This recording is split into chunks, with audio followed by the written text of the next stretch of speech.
In this video, we are looking at composition and framing in music videos. I'm going to show you how to make every shot more cinematic and intentional. But first, I made a free PDF guide which will walk you step by step through how to record and film your own DIY music video. So you can check that out below. The first thing that will help make our shots look more cinematic and intentional is known as the rule of thirds. To follow the rule of thirds, you simply divide your screen into a 3x3 grid.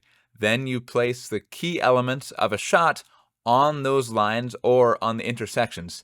In the case of a person, you put the eyes on the top third and then either center them on the right intersection if looking left and the left intersection if looking right, always leaving the extra space in front of them, not behind them. If your subject is not looking to the right or left but is looking straight ahead, then you would want to keep the eyes on the third but centered, as in this shot right here. The rule of thirds is a rule that sometimes can be broken. Every rule in videography can sometimes be broken, but generally you want to stick to the rule of thirds. It's going to help the framing of your shots a lot. So I would say the biggest takeaway from this video is follow the rule of thirds. It's going to help with headroom, that is the space above the head of your subject. You don't want too much headroom. Like if I slouch way down, framed like this, that looks really bad, right? There's too much headroom, too much empty space. But if I'm up too high, there's not enough headroom, and that doesn't look great either. So having the eyes on the top third line almost always is the best framing for your shot. The rule of thirds doesn't only apply to people, it also applies to any other objects. So following the rule of thirds will get you a long way in getting well-framed shots, but there's some other things that can help you out. Another one is leading lines and symmetry.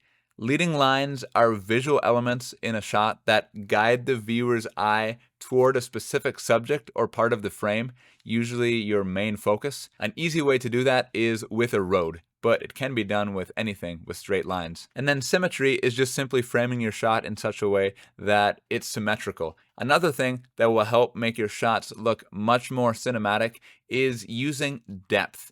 Now, when we're talking about depth, we're simply talking about having foreground, midground, and background. And generally, your subject ends up being the midground, although that's not necessarily always the case. But to keep it simple, let's go with that for now. So take this shot right here. We have the microphone as some foreground. You can see it's blurred out a little bit.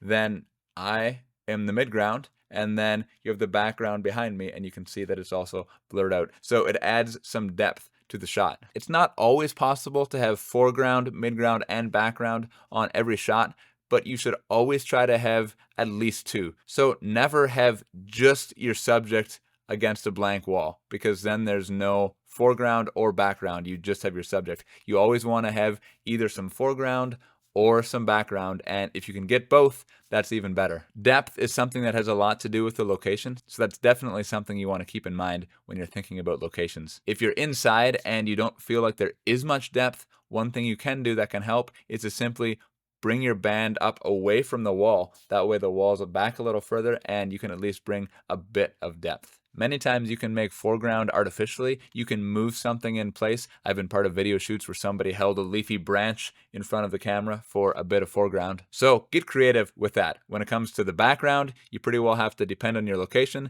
When it comes to foreground, you can add what you want. So now, with those three general principles in place, let's look into some specific shots that you're probably going to want to get on most music videos. First of all is the wide shot.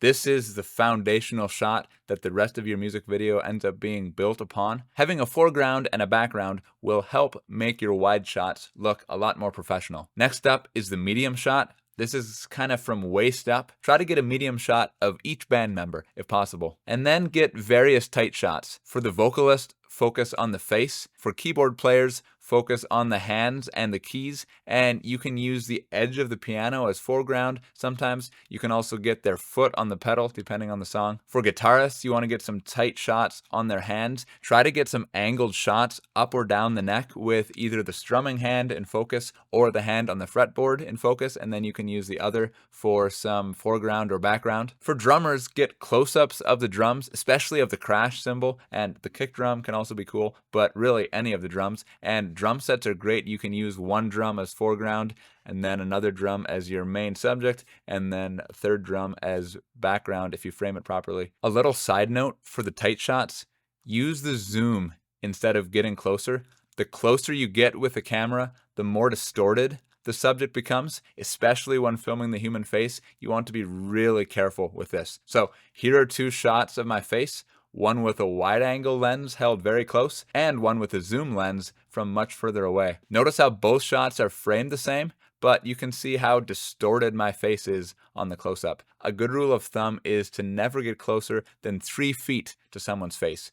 If you want a tighter shot than that, use zoom or else crop it in post-production. Just be careful though, because the more you zoom in, the harder it is to get smooth footage, and if you're using a phone camera's digital zoom, you will also start to lose quality. So those are the foundational shots of a good music video. Of course, there are always more, but if you get those, then your video is going to be looking pretty professional. And then from there, depending on the location, depending on the type of video you're shooting, you can add some other creative shots as well. But those are the fundamental shots that you need in order to make a good performance video. Now, if your video includes some narrative elements, you're going to use those same principles for filming your actors. In fact, a little hint, those principles apply to all videography of any form. And that wraps up the fundamentals of composition and framing.